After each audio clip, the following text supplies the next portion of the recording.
The Justice Department is reportedly debating whether everyone involved in the deadly Capitol riot earlier this month should face criminal charges. According to the Washington Post, some officials have argued against filing charges for people who did not engage in violence. They are concerned the large number of cases could overwhelm the local courthouse. Around 800 people are believed to have been involved in the January 6th assault. Many have been arrested across various states, but all are being prosecuted by the U.S. Attorney's Office in Washington, D.C. According to the report, some officials say charging all the individuals involved would send a stronger message. At least 135 people have been charged so far. Investigators are now focusing on those involved in plotting the attack. CBS News senior investigative correspondent Catherine Herridge joins me now. Hi there, Catherine. So prosecutors are now shifting their focus onto the pre-planning that went into the attack on the Capitol. What is the status of those cases, and why will they be harder to prove? Well, then you can think about this federal investigation as having two chapters. We're going through the first chapter right now, which is charging individuals who are essentially the low-hanging fruit. These are individuals who have, if you will, self-incriminated by posting videos or images of themselves on social media breaching the Capitol. The second phase is the more difficult and problematic phase because it will look at a broader conspiracy. The acting U.S. attorney here in Washington, Michael Sherwin, has already brought one conspiracy case involving 3 alleged members of the Oath Keepers. This is a group that believes that the U.S. government is systematically stripping the constitutional rights of its own citizens. And this group is especially important because when you read the criminal affidavits, it talks about coordination and planning, which began as early as January 1st. So to bottom line it, the U.S. attorney here in Washington is looking at a number of small groups or cells that work together to then on January 6th breach the Capitol itself. Well, there is an update, Catherine, on Eric Munchell, who on social media was dubbed the quote-unquote zip tie guy. What can you tell us? Okay, so there's that very famous image of him inside the Capitol building with these zip ties sort of hooked just onto his belt. The reason the zip ties matter is that they can be used as kind of a makeshift handcuff to restrain an individual. And you remember early on they were looking at whether the intent of some rioters was to harm lawmakers or even take hostages.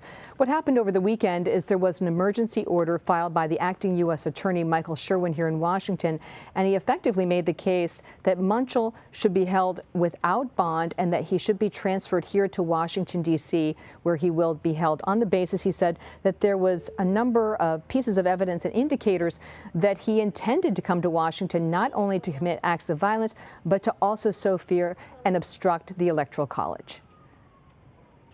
Yeah, that picture of the individual holding the zip ties was really one of those indelible images from that day. Meantime, Catherine, the Pennsylvania woman accused of stealing a laptop from Speaker Nancy Pelosi's office was ordered to be released from jail on Thursday. Now, she appeared in federal court today. What are you learning? Well, this is a really interesting case of Riley June Williams. What we learned today is that she's just 22 years old and she's only a high school graduate. She's been in what amounts to home confinement in Pennsylvania, and she's been given no access to any electronics whatsoever. And what we heard from the government today is that they say there is evidence and indicators that she not only started deleting her own accounts and messages, but had begun instructing others to do so as well. And of course, as you know, that would amount to a federal charge of obstructing a crime, obstructing an investigation rather, but destroying evidence in a federal prosecution. And Catherine, this attack has served as a call for action for several law enforcement agencies. According to the Washington Post, over a dozen off-duty officers are under investigation for having an alleged role in the riot. What is being done to address extremism within the ranks of law enforcement? Well, one of the issues that's being widely discussed, Elaine, is whether violent domestic extremism should be a terrorism federal charge, just like if you were radicalized by a foreign terrorist group such as Al-Qaeda or ISIS. And I think it's easiest for folks at home to understand if I break it down into these terms. If someone becomes radicalized by Al-Qaeda and ISIS, and then they drive their vehicle into a crowd and they kill a half dozen people, that will be prosecuted as a federal terrorism crime. But if that individual becomes radicalized by a domestic extremist group here in the United States and takes the very same actions, it will not be prosecuted as a federal terrorism crime. It would be prosecuted as murder or manslaughter, depending on the circumstances. So sort of raising it up or kicking it up a level to a federal terrorism crime, they believe would have a very significant deterrent for individuals who are following these ideologies.